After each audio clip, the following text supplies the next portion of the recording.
Γυμνάζονται και γυμνάζονται και παίζουν. Πες να ρίξτε από εκεί. Στραβά βίντεο. Να το.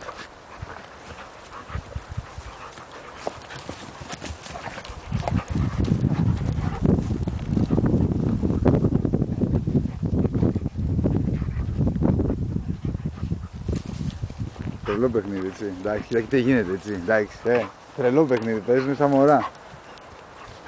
Κοίτα εδώ, κοίτα εκεί, το βλέπεις.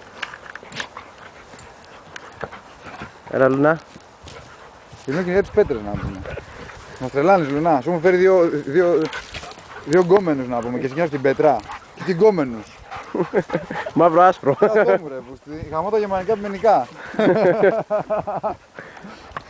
Ναι, και για την πέτρα. Αφού είναι τα δύο λιοντάρια που παίζουνε, αντί να μπει μέσα και να πει λιώστε με, σας λέω.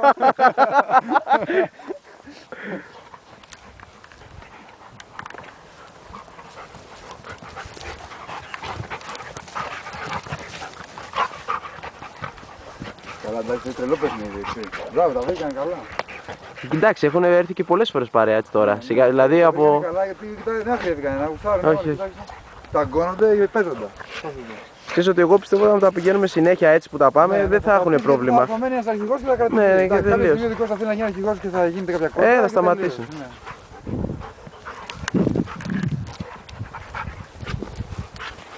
Ω, μαλάκα, δεν θοντάρεις άλλο, ναι.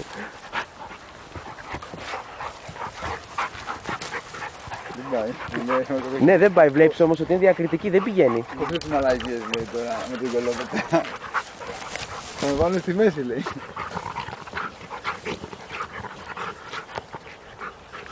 Εντάξει, γαμάτι ναι.